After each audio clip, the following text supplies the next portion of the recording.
के इस क्लासेस में आज हम बात करने वाले हैं 2024 में आए हुए क्वेश्चन के पेपर के बारे में, जो कि हम लोग पिछले वीडियो में 10 क्वेश्चन सॉल्व कर चुके थे। इस वीडियो में उससे अगला क्वेश्चन करेंगे, यानी 11वां क्वेश्चन से स्टार्ट करेंगे। तो आइए देखते हैं। 11वां क्वेश्चन है, किसी समबाहु त्रिभुज ABC में यदि AD लंब BC कह रहा है, यदि AD लंब BC हो तो AD स्क्वायर बराबर होगा, देखो AD का वर्ग बराबर होगा। तो देखो हम लोग एक त्रिभुज बना लिए हैं ABC, और क्वेश्चन में बोला है AD लंब है BC, यानी BC भुजा पे एक लंब है AD, तो कह रहा है कि AD स्क्वायर बराबर होगा। तो हम सबसे पहले देखो ज्ञात करेंगे। सबसे पहले दिया हुआ है त्रिभुज ABC समबाहु। तो त्रिभुज जब समबाहु होता है यानी उसकी तीनों भुजाएं बराबर होगी, यानी AB बराबर होगा BC के और BC बराबर होगा किसके, AC के। और देखो एक कंडीशन ये भी होगा, देखो A से लंब जब भुजा BC पे गिरा हुआ है यानी BC को दो बराबर भागों में डिवाइड कर रहा है, क्योंकि त्रिभुज समबाहु है इसलिए जो D पॉइंट है वो BC भुजा को दो बराबर भागों में बांट रहा है। तो देखो हम लोग इससे हम लोग को ये पता चल जाएगा, यानी BC के जगह पे हम लोग लिख सकते हैं, BC के जगह पे लिख सकते हैं 2CD। अब देखो 2CD क्यों लिख सकते हैं, क्योंकि देखो A से एक लंब गिरा हुआ BC भुजा पे, तो ये BC भुजा को दो बराबर भागों में बांटेगा। इसलिए हम लोग क्या करेंगे, BC के जगह पे हम लोग 2AD लिख सकते हैं, क्योंकि ये दो मध्य बिंदु है, ये दोनों के बीच में बराबर दो भागों में डिवाइड कर रहा है। तो यानी BC के जगह पे 2CD लिख सकते हैं हम लोग। अब देखो एक समकोण त्रिभुज बनना हमारा, देखो लंब गिरा ना, तो एक समकोण त्रिभुज बनना, तो देखेंगे हम लोग। तो देखो समकोण त्रिभुज कौन सा लेंगे हम लोग, तो लिखेंगे समकोण त्रिभुज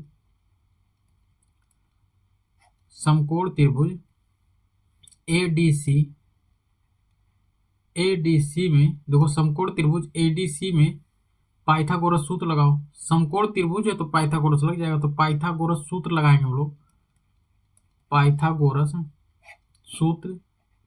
तो पाइथागोरस सूत्र होता है, देखो कर्ण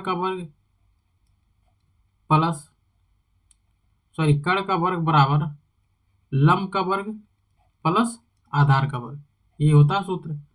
तो देखो लंब क्या है, तो कर्ण होगा हमारा AC का वर्ग बराबर लंब का वर्ग, तो AD का वर्ग हो जाएगा, और बराबर प्लस DC या CD का वर्ग। तो हम लोग को AD का वर्ग निकालना है, देखो हम लोग को AD का वर्ग निकालना है, तो AD के वर्ग को एक साइड कर लो, बाकी को एक साइड कर लो। तो AD का वर्ग एक साइड कर ले रहे हैं, और देखो AC स्क्वायर लिखा है, AC स्क्वायर लिख दो, और CD का स्क्वायर बराबर के इधर लाओगे माइनस CD का स्क्वायर हो जाएगा। CD का वर्ग बराबर के इधर लाओगे माइनस CD का वर्ग हो जाएगा। और देखो AD वर्ग लिखा है, ऐसे लिख दो, और AC के जगह पे हम लोग BC लिख लेंगे, क्योंकि समबाहु त्रिभुज है तो भुजाएं बराबर होगी, यानी AC के जगह पे BC रख लेंगे हम लोग। देखो AC के जगह पे BC का वर्ग हो जाएगा, यहाँ कोष्टक में साइड में लिखेंगे, क्योंकि भुजाएं बराबर यानी AC बराबर है BC, यहाँ साइड ब्रैकेट में लिख लेंगे हम लोग। अब देखो AD का वर्ग है, और देखो BC के जगह पे हम लोग लिखे हैं, देखो समीकरण 1 मान लो इसको, देखो BC के जगह पे हम लोग 2CD लिख सकते हैं, 2CD यानी 2CD का वर्ग हो जाएगा माइनस CD का वर्ग, यहाँ लिख लो समीकरण 1 से। अब देखो एक लाइन का और हल है, कर लेंगे हम लोग। AD स्क्वायर बराबर 2 दूना 4 CD square minus CD square. अब देखो AD का स्क्वायर हो जाएगा 4CD स्क्वायर में से 1CD स्क्वायर घटाओगे तो ये हो जाएगा 3CD स्क्वायर, तो यानी हो जाएगा 3CD स्क्वायर, यानी हमारा 3CD स्क्वायर वाला ऑप्शन सही, यानी चौथा ऑप्शन सही हो जाएगा। अगला क्वेश्चन है, देखो अगला क्वेश्चन है, त्रिभुज ABC के शीर्षों के निर्देशांक क्रमशः, देखो शीर्षों के निर्देशांक क्रमशः 7,5, 5,7 और -3,3 है। तो यदि BC का मध्य बिंदु D हो, देखो BC का मध्य बिंदु क्या है, D है, तो AD का माप ज्ञात करना है, यानी हमको ये भुजा की लंबाई ज्ञात करना है, ये भुजा का माप ज्ञात करना है। तो देखो लिख लेंगे, यहाँ लिखेंगे BC BC का मध्य बिंदु D है, तो देखो मध्य बिंदु सूत्र लगाएंगे। देखो D का निर्देशांक ज्ञात करेंगे हम लोग, एक्स वाई की वैल्यू ज्ञात करेंगे D का।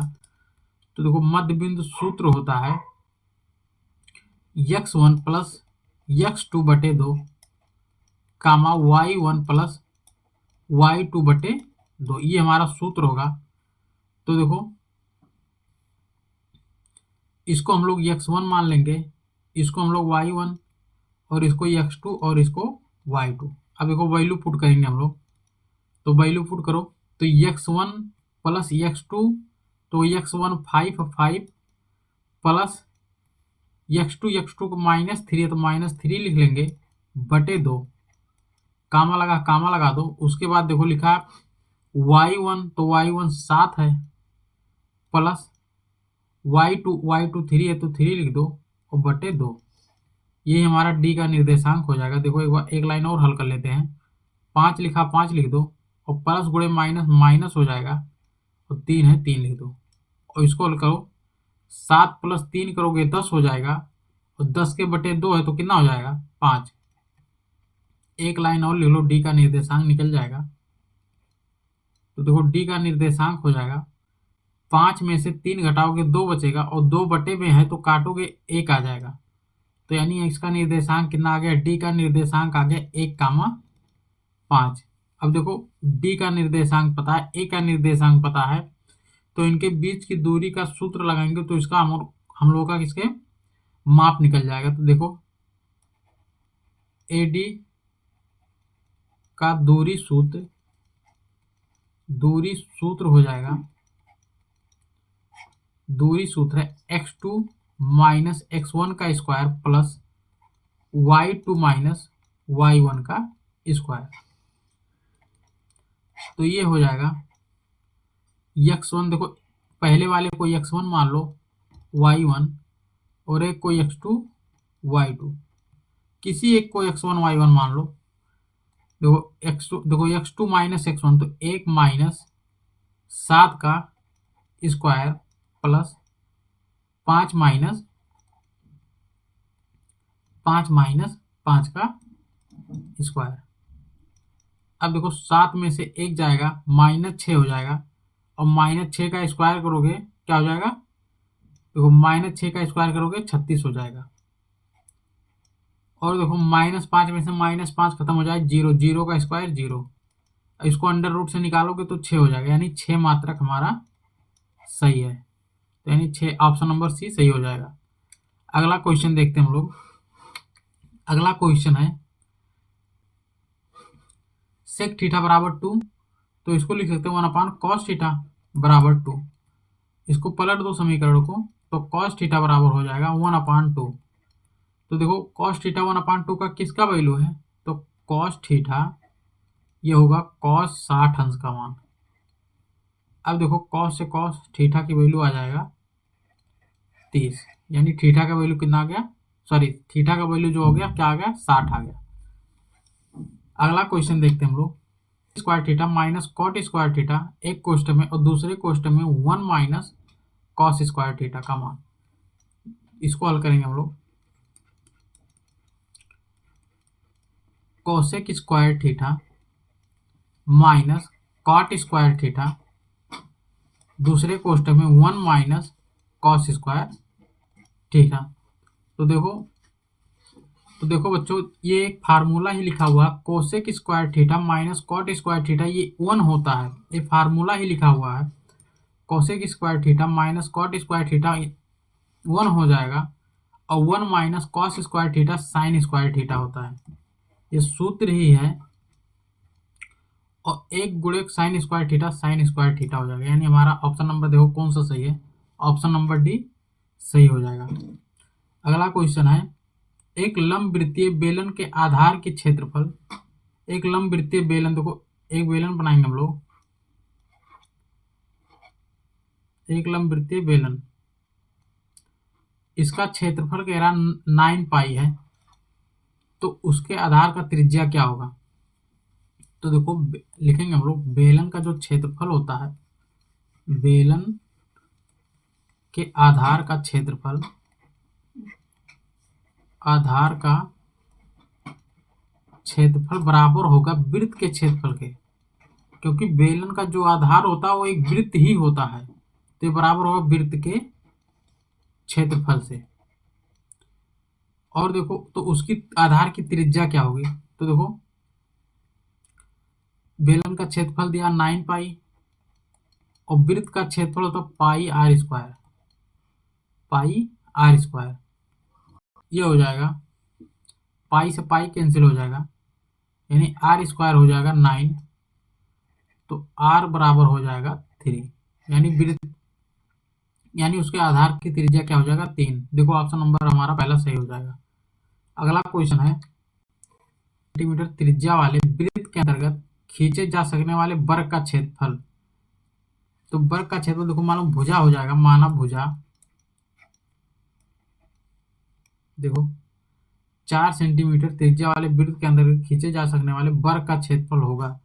तो त्रिज्या दिया हुआ लिखेंगे हम लोग, त्रिज्या दिया है, त्रिज्या आर बराबर दिया है 4 सेंटीमीटर और उसके अंतर्गत खींचे जाने वाले वर्ग का क्षेत्रफल, तो माना वर्ग की भुजा,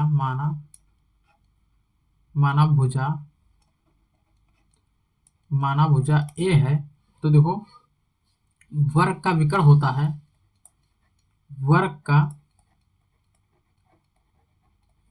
का विकर्ण हो जाएगा वृत्त का व्यास, जो वर्ग का विकर्ण हो जाएगा वो क्या हो जाएगा, वृत्त का,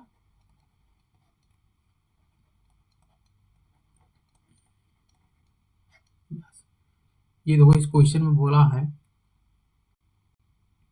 एक वृत्त लेना है, उसका त्रिज्या कितना है 4 सेंटीमीटर, त्रिज्या कितना है 4 सेंटीमीटर, और कह रहा है इसके अंतर्गत खींचे जाने वर्ग का क्षेत्रफल, यानी एक वर्ग बनाना है, एक वर्ग बनाना है, जो कह रहा है इसका क्षेत्रफल ज्ञात करना है। तो एक वर्ग बनाएंगे हम लोग, वृत्त के अंदर एक वर्ग बनाएंगे और इस कह रहा है इसका क्षेत्रफल क्या होगा। तो देखो वर्ग का जो विकर्ण होगा ना, तो वर्ग का जो विकर्ण होगा ये वृत्त के केंद्र से होके जाएगा, जो कि क्या होगा त्रिज्या के दुगने, वृत्त का व्यास हो जाएगा। जो वर्ग का विकर्ण होगा वो वृत्त का क्या हो जाएगा, व्यास हो जाएगा। तो वर्ग का विकर्ण सूत्र होता है, वर्ग का विकर्ण सूत्र होता है √2a और वृत्त का व्यास हो जाएगा 2 गुणे त्रिज्या। वृत्त का व्यास हमको पता है त्रिज्या का दुगने के बराबर होता है। अब देखो √2a बराबर हो जाएगा 2 गुणे त्रिज्या का मान 4 दिया हुआ 4 हो जाएगा, यानी यहाँ से a की वैल्यू निकल जाएगा 4 दूना 8 और बटे √2। और हमसे क्या पूछा है, वर्ग का क्षेत्रफल, तो लिखेंगे वर्ग का क्षेत्रफल हो जाएगा, वर्ग का क्षेत्रफल हो जाएगा भुजा स्क्वायर, एक भुजा दिया हुआ कितना है 8 बटे √2, इसका स्क्वायर करोगे तो देखो 8 का स्क्वायर करोगे तो 8 गुणे 8 64 हो जाएगा, और √2 का स्क्वायर करोगे तो √ हट जाएगा, यानी 2 लिखेंगे। अब देखो 64 में 2 से भाग दोगे तो ये 32 हो जाएगा, यानी 32 सेंटीमीटर वर्ग, यानी वर्ग का जो क्षेत्रफल आएगा वो 32 सेंटीमीटर। अगला क्वेश्चन देखेंगे हम लोग, 17वां क्वेश्चन है, निम्नलिखित सारणी से माध्य होगा। तो हम लोग को माध्य ज्ञात करना है, जो कि वर्ग अंतराल दिया हुआ 3 से 5, 5 से 7, 7 से 9 और 9 से 11, यानी वर्ग अंतराल दिया हुआ और बारंबारता देखो 4, 2, 1 और 3 है। तो हम लोग इसका मध्य बिंदु निकालेंगे। तो देखो वर्ग अंतराल x की वैल्यू निकालते हैं, तो x की वैल्यू कैसे निकालते हैं, यानी 3 और 5 जोड़ोगे 8 हो जाएगा, 8 का आधा करोगे तो 4, ऐसे वर्ग x की वैल्यू निकालेंगे हम लोग। x की वैल्यू कैसे निकालते हैं हम लोग, देखो 3 और 5 जोड़ो, उसके बाद 2 से भाग दो, यानी 5 3 8 और 2 से भाग दोगे तो 4। इसी प्रकार देखो 5 और 7 12 हो जाएगा, 12 का आधा कितना हो जाएगा 6, 7 और 9 16 हो जाएगा, 16 का आधा 8 और 9 11 कितना हो जाएगा 20 हो जाएगा, और 20 का आधा कितना हो जाएगा 10। और देखो सिग्मा एफ करना, यानी एफ बारंबारता जोड़ना हमको, तो जोड़ो 4 और 2 6 और 1 7 और 7 और 3 10 हो जाएगा। अब देखो हम लोग को निकालना सिग्मा एफ एक्स, यानी एफ एक्स की वैल्यू निकालना। देखो यहाँ जो निकालना, क्या निकालना है एफ एक्स, और नीचे सिग्मा एफ एक्स निकालना है। तो देखो एफ एक्स यानी जो एफ वाली वैल्यू है और एक्स वाली वैल्यू क्या करना है, गुणा करना है। तो यानी देखो 4 गुणे 4 16 हो जाएगा, 2 गुणे 6 12, 8 करने में 8 हो जाएगा, और 10 तिहाई 30। अब देखो सिग्मा एफ एक्स की वैल्यू ज्ञात करना, यानी सिग्मा एफ एक्स, इसको जोड़ो तो देखो 6 और 2 8, 8 और 8 16, 16 के 6 हो जाएगा। अब एक हासिल आया। अब देखो 1 1 2 और 2 और 3 5 हो जाएगा, एक हासिल 6 हो जाएगा, यानी 66 आ गया। अब देखो माध्य निकालने का सूत्र होता है, माध्य सूत्र होता है सिग्मा एफ एक्स बटे सिग्मा एफ। ये माध्य निकालने का सूत्र होता है। तो देखो सिग्मा एफ एक्स बटे sigma F, sigma F x का वैल्यू हम लोग कितना निकालना है 66, और बटे सिग्मा एफ कितना है 10। इसको डिवाइड करेंगे हम लोग, आ जाएगा 6.6, यानी सिग्मा माध्य कितना निकल के आया 6.6। ऑप्शन नंबर हमारा सी क्या हो जाएगा, सही हो जाएगा।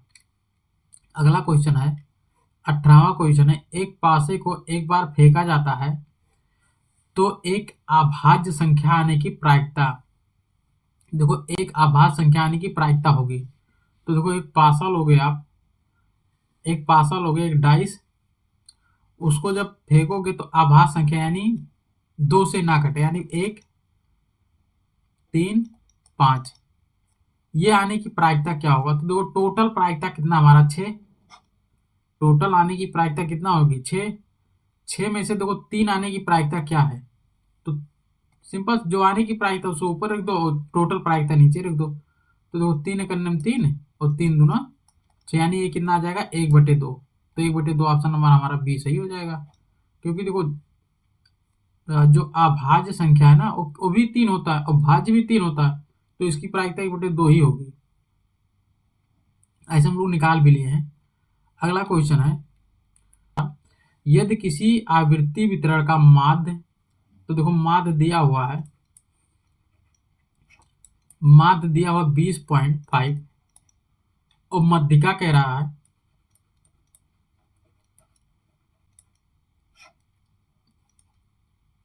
मध्यिका है 21, तो बहुलक होगा। देखो सूत्र होता है, हमको ज्ञात करना है बहुलक, बहुलक ज्ञात करना, और बहुलक सूत्र होता है, देखो लिखेंगे हम लोग सूत्र,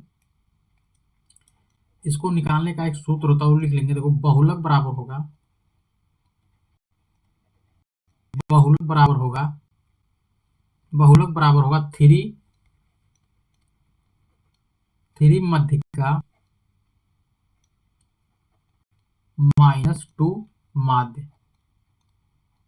2 माध्य, 3 गुणे मध्यिका -2 गुणे माध्य के बराबर होता है बहुलक। तो 3 मध्यिका दिया हुआ 21 -2 और माध्य कितना दिया हुआ 20.5। अब देखो एक लाइन हर कर लो, यही आंसर हो जाएगा। 3 करने में 3, 3 दूना 6, 21 तिहाई 63 हो जाएगा। और देखो 5 दूना 10 के 0, 2 0 0, एक हासिल 1 हो जाएगा, और 2 दूना 4, एक अंक पे दशमलव लगा दो। अब घटाएंगे हम लोग, 3 में से 1 जाएगा 2, और देखो 6 में से 4 जाएगा, कितना बच जाएगा 2, यानी हमारा बहुलक जो हो गया कितना आ गया, बहुलक जो हो गया 22 आ गया, यानी ऑप्शन नंबर हमारा डी सही हो जाएगा। अगला 20 नंबर क्वेश्चन है, निम्नलिखित में से कौन सी घटना की प्रायिकता नहीं हो सकती। तो देखो घटना की जो प्रायिकता हो सकती है, देखो जो घटना की प्रायिकता हो सकती है वो हमेशा 0 से लेके 1 के बीच होगी। और कह रहा है कि जो प्रायिकता नहीं हो सकती, तो देखो हम लोग चेक करेंगे सब, सी नंबर ऑप्शन पहला चेक करेंगे। देखो सी नंबर कह रहा 1, तो ये हो सकती है, क्योंकि 0 से लेके, मैं बोला 0 से लेके 1 सही हो सकती है, तो 1 है ना, तो ये सही हो सकता है। 2.3 बी ऑप्शन है, कह रहा 2/3, ये भी हो सकता है। देखो अब देखो 2/3 को डिवाइड करो, दशमलव रूप में लाओ तो देखो नहीं भाग जाएगा, तो 0 दशमलव लगाओगे 20, यानी ये क्या हो जाएगा, 0 से बड़ी है और दशमलव कुछ है नहीं, यानी 1 से छोटी, यानी ये भी हो सकता है।